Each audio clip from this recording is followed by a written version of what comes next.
হযরত শাহজালাল আন্তর্জাতিক বিমানবন্দরে তল্লাশির সময় অসুস্থ হয়ে আবুল বাশার ব্যাপারী নামের এক যাত্রী মারা গেছে। সোমবার সকালে বিমানবন্দরে অসুস্থ হয়ে পড়লে তাকে কুর্মিটোলা জেনারেল হাসপাতালে নেওয়া হয়। সেখানে আবুল বাশারকে মৃত ঘোষণা করে চিকিৎসক। আবুল বাশার শরীয়তপুরের নড়িয়া উপজেলার পুনাই খারকান্দি গ্রামের উমর আলী ব্যাপারীর ছেলে। বিমানবন্দরের কর্মকর্তারা জানান, রোববার রাত 2টায় এমিরেটস এয়ারলাইন্সের একটি ফ্লাইটে দুবাই থেকে ঢাকার উদ্দেশ্যে রওনা হন আবুল বাশার। ফ্লাইটটি সকাল 8টা 40 মিনিটে হযরত শাহজালাল আন্তর্জাতিক বিমানবন্দরে অবতরণ করে। ইমিগ্রেশনের আনুষ্ঠানিকতা শেষে লাগেজ নিয়ে বিমানবন্দরের কাস্টমস গ্রিন সিগন্যাল পার হওয়ার সময় তল্লাশির মুখে পড়েন তিনি। লাগেজে শুল্কমুক্ত পণ্য থাকার বিষয়ে তাকে জিজ্ঞাসাবাদ করেন কাস্টমস কর্মকর্তারা। এ সময় আবুল বাশার অসুস্থ হয়ে পড়েন। তাকে কুর্মিটোলা জেনারেল হাসপাতালে নেওয়া হলে চিকিৎসক তাকে মৃত ঘোষণা করে। ইটালিতে ফোন দিয়ে বললো আমি ভাতিজার বাবার নাম কি, আমি উমর আলী ব্যাপারী, বললো হয়তো অসুস্থ হয়ে গেছি এয়ারপোর্টে, আমি হয়তো আসে আমার ফোন দিয়েছিল, তাই তাড়াতাড়ি যান, এয়ারপোর্টে আসার দরকার নেই, আমি কুর্মিটোলা যান, ওইখানে ওনাকে নিয়ে গেছি, ওনার অবস্থা ভালো না। তাই আমার পুত্রাই গেলো কি তাহলে উনি তো মারা গেছে, কামড়াকাটি করলো এসে আর কি উনি এয়ারপোর্টে তো আর সাথে আর কথা হয় নাই। লিবিয়ায় অনিয়মিতভাবে বসবাস করা 176 জন বাংলাদেশি নাগরিককে দেশে ফিরিয়ে আনা হয়েছে। বৃহস্পতিবার সকাল 10:30টার দিকে বুরাক এয়ারলাইন্সের একটি ফ্লাইটে হযরত শাহজালাল আন্তর্জাতিক বিমানবন্দরে পৌঁছায় তারা। এর আগে বুধবার উত্তর আফ্রিকার দেশটির রাজধানী ত্রিপোলির তাজুরা ডিটেনশন সেন্টার থেকে আন্তর্জাতিক অভিবাসন সংস্থার সহায়তায় 176 বাংলাদেশিকে ফেরত পাঠানো হয়। দূতাবাস জানায়, লিবিয়ায় বাংলাদেশ দূতাবাস বিভিন্ন ডিটেনশন সেন্টারে আটক বাংলাদেশি নাগরিকদের নিরাপদ প্রত্যাবাসনে স্থানীয় কর্তৃপক্ষ ও আইএমও এর সঙ্গে নিবিড়ভাবে কাজ করে যাচ্ছে। এ প্রক্রিয়ার ধারাবাহিকতায় বুধবার তাজুরা ডিটেনশন সেন্টার থেকে 176 জন বাংলাদেশিকে দেশে ফেরত পাঠানো হয়। জানা যায়, ফেরত আসা নাগরিকদের মধ্যে 172 জন ত্রিপোলির তাজুরা ডিটেনশন সেন্টারে আটক ছিলেন এবং বাকি 4 জন IOM এর আশ্রয় কেন্দ্রে অবস্থান করছিলেন।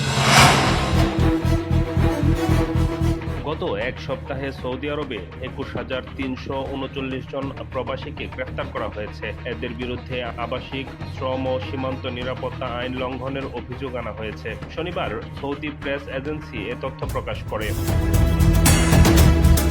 গ্রেফতারের মধ্যে 12,955 জনকে আবাসিক আইন লঙ্ঘনের দায়ে, 4,198 জনকে সীমান্ত অপ্রকাশ্যভাবে পার হওয়ার কারণে এবং 4,186 জনকে শ্রম আইন লঙ্ঘনের দায়ে আটক করা হয়।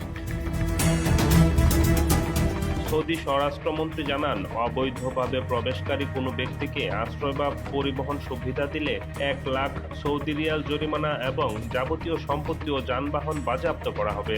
আইন লঙ্ঘনকারীদের বিরুদ্ধে অভিযোগ জানাতে সৌদি আরব জরুরি নম্বরে কল করার আহ্বান জানিয়েছে।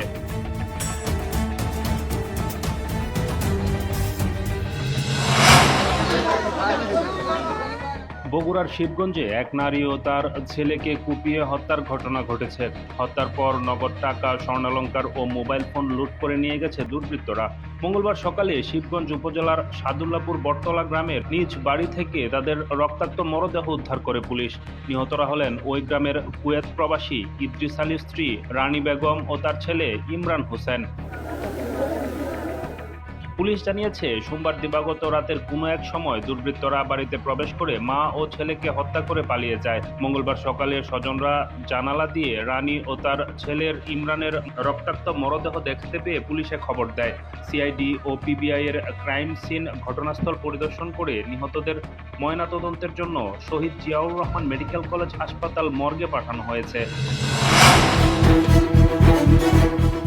ইসরায়েলি দখলদারিত্বে থাকা ফিলিস্তিনকে স্বাধীন রাষ্ট্র হিসেবে আনুষ্ঠানিক স্বীকৃতি দিয়েছে যুক্তরাজ্য, অস্ট্রেলিয়া ও কানাডা। রোববার এই 3 দেশ পর্যায়ক্রমে মধ্যপ্রাচ্যে নিগ্রহের শিকার এই দেশটিকে স্বীকৃতি ঘোষণা দেয়। ফিলিস্তিনকে স্বীকৃতির প্রথম ঘোষণা আসে কানাডার পক্ষ থেকে। এরপর স্বীকৃতি দেয় অস্ট্রেলিয়া ও সর্বশেষ স্বীকৃতি দেয় যুক্তরাজ্য। ব্রিটিশ প্রধানমন্ত্রী কিয়ার স্টারমার আনুষ্ঠানিক ঘোষণা করে বলেন, শান্তি ও দ্বিরাষ্ট্র সমাধান পুনর্জীবিত করতে আমি আজ অসাধারণ ও দেশের প্রধানমন্ত্রী হিসেবে ঘোষণা করছি যে যুক্তরাজ্য আনুষ্ঠানিকভাবে ফিলিস্তিনকে রাষ্ট্র হিসেবে স্বীকৃতি দিয়েছে। স্বীকৃতি ঘোষণায় কানাডার প্রধানমন্ত্রী মার্ক কার্নি বলেছেন, কানাডা ফিলিস্তিনকে রাষ্ট্র হিসেবে স্বীকৃতি দিয়েছে, একই সঙ্গে ফিলিস্তিন ও ইসরায়েলের জন্য একটি শান্তিপূর্ণ ভবিষ্যৎ গঠনের অংশীদারত্বের প্রতিশ্রুতি দিচ্ছে। অস্ট্রেলিয়া ও যুক্তরাজ্য ও কানাডার ফিলিস্তিনকে একটি সার্বভৌম রাষ্ট্র হিসেবে স্বীকৃতি দেওয়ার সিদ্ধান্ত অনুসরণ করেছে।